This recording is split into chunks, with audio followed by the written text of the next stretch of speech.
When you hear about mental illness, you, like most of the general public, think that people with mental conditions are crazy and dangerous.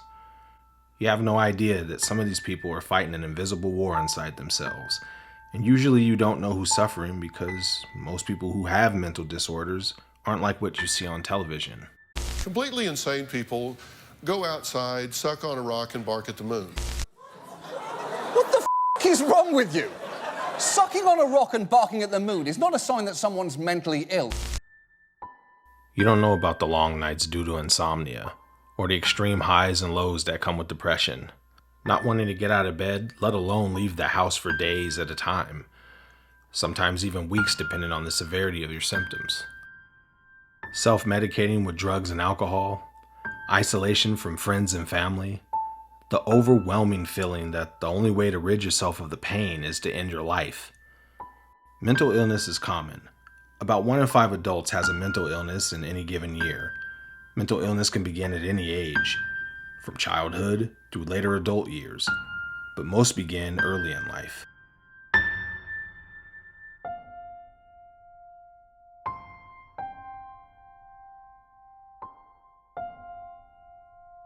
Mental illness refers to a wide range of mental health conditions, disorders that affect your mood, thinking, and behavior.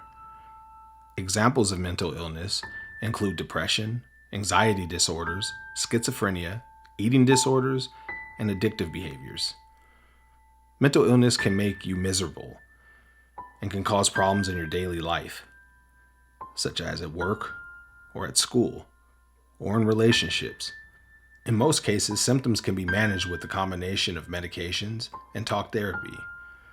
Unfortunately, attitudes and beliefs toward people who have mental health conditions are common, and at some point will face some type of stigma. We need to think about stigma and discrimination because it affects people in a very real way. In the UK, a man dies every 2 hours by suicide, which is a shocking statistic. The main goal of this conference is not to start a conversation. So many of you have spent decades waging long and lonely battles to be heard. Instead, it's about elevating that conversation to a national level. Hello, my name is Henry Boyd Jenkins. I have a diagnosis of schizophrenia. I had depression. I had a miserable, horrible life for many years. I also happen to have been diagnosed bipolar 1 disorder. I'm also someone who suffers from chronic schizophrenia. I suffer from borderline personality disorder. Major depression and anxiety. I live with bipolar disorder. My dad suffered from depression and anxiety. Mental illness strikes with a two-edged sword. On one side are the symptoms of the stress and disability. My dad committed suicide because of those feelings of anxiety and depression. So I went from practicing law on that Friday to being in bed for a number of months. On the other side, though, is community's reaction to illness, the prejudice and discrimination that makes up stigma. A stigma happens because they're members of a group that are feared, despised, loathed. Stigma sucks.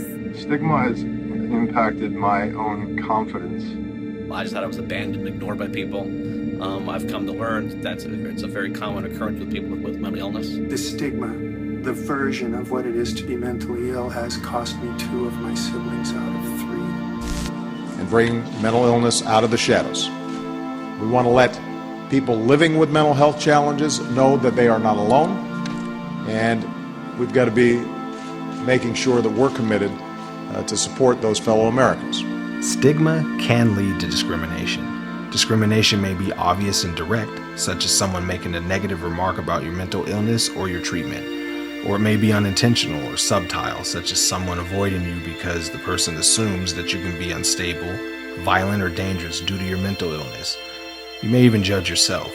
Some of these harmful effects of stigma can include reluctance to seek help or treatment, lack of understanding by family, friends, coworkers, and others, fewer opportunities for work, school, or social activities, or trouble finding housing, bullying, physical violence or harassment, health insurance that doesn't adequately cover your mental health treatment, the belief that you'll never succeed at certain challenges, or that you can't improve your situation, or your quality of life.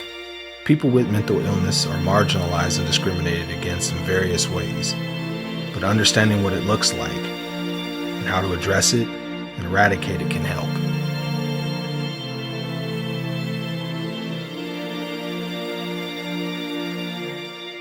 It begins to feel as if not only are you alone, but that you shouldn't burden others with the challenge.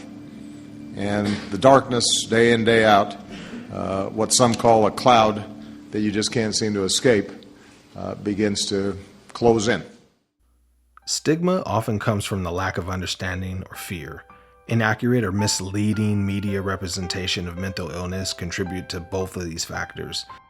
A review of studies on stigma showed that while the general public may accept medical or generic nature of mental health disorders and the need for treatment, many people still have a negative view on those with mental illness. Media representations of people with mental illness can influence perceptions and stigma, and they often have been negative, inaccurate, or violent representations. Stigma and discrimination contribute to the worsening of symptoms and reduce the likelihood of getting treatment.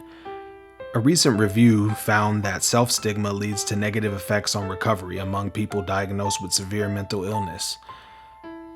And usually these people don't end up seeking help. It's an all too common fact of life that some of these people will never have anyone to talk to. They don't feel like they belong in regular society.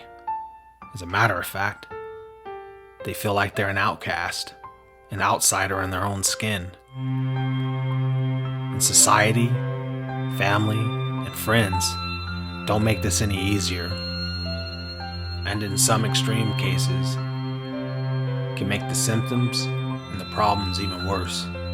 It's not an easy road to toe. Just remember that next time you decide to pass judgment on someone.